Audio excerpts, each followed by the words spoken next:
Hi there, Machedo. Speaking to you from Machedo.com. Who is Machedo and Think Personal Branding? All right, 24 hours since Tim Cook used those words, which he said, excited to show you what is by far the most advanced iPhone we have ever created. He always says the same words every single year. I'm excited to show you what is by far the most advanced iPhone we have ever created. So every year he keeps saying that it's the most advanced iPhone. So let's have a look what is the most advanced iPhone this year. So the first one is 19 points. I've just coupled them together. The first one is they've changed the name from Plus. They have put the name Max. So before you had the S series and the Plus series, now you have Max. And along with Max, you have cool sounding names like XS. So it's XS and XR. So like X-rated. So it just doesn't make sense. It's like coming out with a machine that says T1004PXB. So doesn't make any sense. Okay, that's the first one. Second one is you come out with nice, pretty colors. So just as Nokia came out with all these pretty colors, yellow and pink and blue and green and whatever. So they came out with a couple of new colors. Now, if you're crazy about colors, fine. If you're the type who can just buy a cover, skin cover, and cover your phone, well, that solves your problem. So I don't know how far color excites people. Next one is size. As it is, the phone is big. So it'll just be a little bit more bigger or smaller. I don't know if that actually makes a person want to buy a phone. Then you have this new camera. And along with the camera comes these amazing colors. Wow, check out the colors, check out the details of the video, check out the, all these stuff that they show you on the large screen. Personally speaking, when I take a photograph, I just upload it on social media. I don't go around checking what is the graphics of, or what is the pixels, or how detailed is a photograph. I take a photograph, yes, let's be honest here. Almost all the smartphones have more or less the same the depth, the color, the graphics, the detail, all of them are same in the same price range. Unless, of course, there's a phone that is really bad or that's really good with, a very good price. So I'm not very impressed with these pixels and details of the photograph because it normally gets shared on social media and then after that it's done. Then comes the details of the videos. Oh, look at the videos, how deep it is. Nobody is going around watching a movie, checking the details on their smartphone. When you watch a movie, you just plonk the smartphone, you'll have your sandwich or you'll eat your food or you'll lie down, you look at the video. That's about it. I don't think anyone brings a phone right up to their face and, oh, look at the details, the hair on the dinosaur's ears. I don't think we do that. Then came the graphics and the details of the game. Yes, that is kind of nice to have a better user experience. But how many of us actually go checking the details of the game?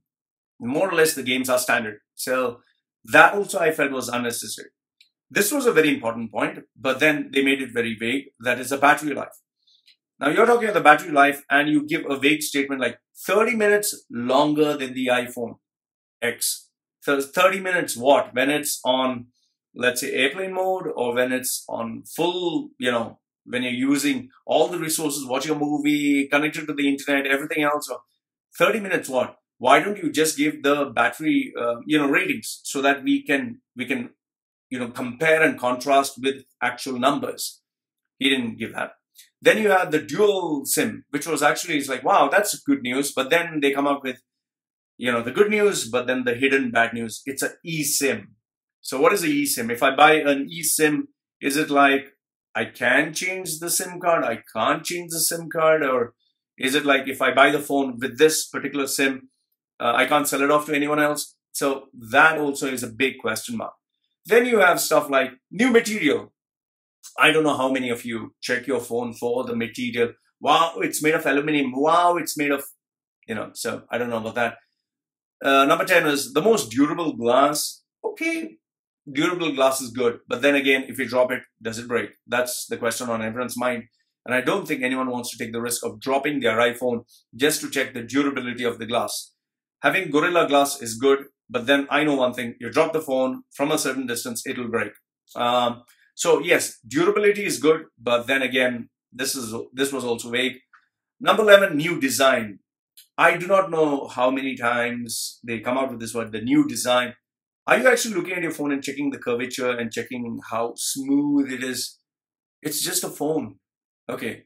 Then you have new jargons: liquid retina, solid retina, gaseous retina, flawless retina, sexual retina.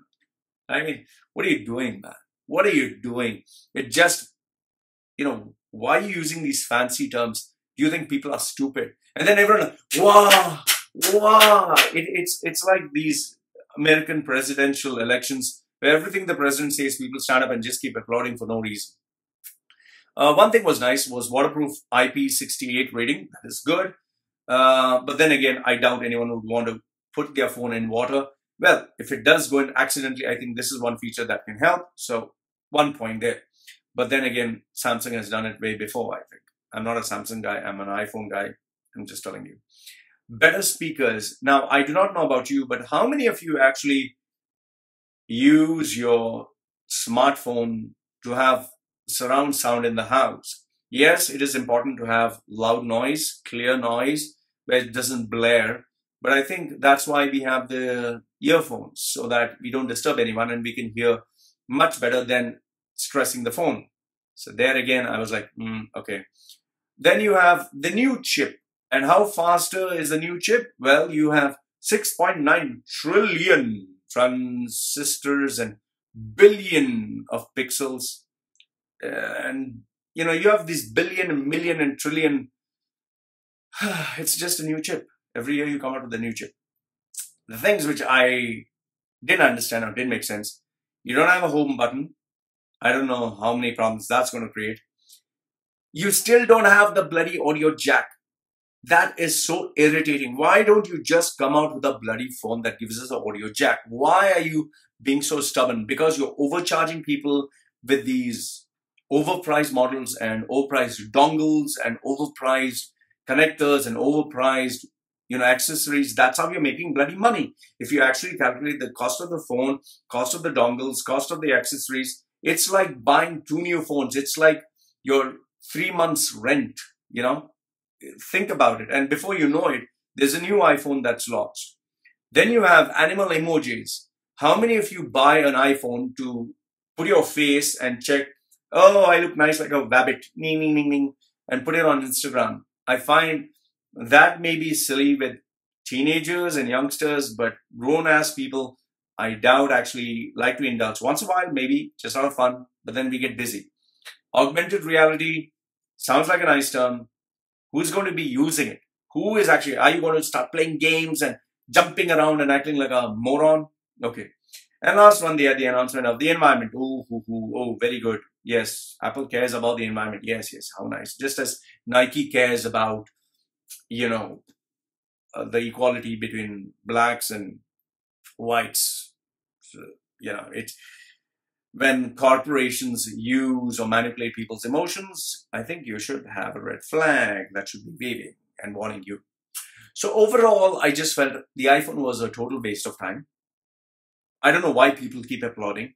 I don't know why this is such a big hyped up event. And I absolutely cannot understand, why does Tim Cook says, we are excited to show you what is by far the most advanced iPhone we have ever created. If you look at the way the presenters shared the information, they themselves look bored. They were not convinced. I think it's time, Apple admits that they have run out of ideas. They have run out of ways to make this the most advanced. It's just gimmicks that they are trying so that they can push for the sales, so that they can make money. Oppo, Samsung, Google Plus, Pixel, that Pixel phone, all of them, they are offering more or less the same features. Samsung actually offered much more in advance before Apple actually claimed that all these features were there. Now, I'm an iPhone user, but what I find is Apple is just trying to rip off its customers, try to make them fool. So you can fool them once, twice, but not every time. And I feel Apple is just degrading itself, declining in terms of quality, and there are going to be big questions in terms of its credibility, integrity, and its focus on customers. I miss Steve Jobs. I miss the genius behind it. Tim Cook is just out there to maximize on profits at the cost of the consumer. Overall, horrible, terrible, miserable, iPhone launch. I absolutely see this being a massive flop. I don't think anybody would want to change the iPhones. Yes, there are some people out there who would like to do that. And as far as the XR, the cheaper version, I would rather go buy 6 Plus, which is the best phone where I can at least put the audio jack. I'll buy one more, just keep it as a backup. But otherwise, I think this was garbage. Let me know what you think. I think Apple is just trying to rip off people, and it has been doing successfully ever since Tim Cook has taken over. Love to read your thoughts. Like the video, thumbs up. Don't like it, thumbs down. This is me signing off for now. Take care.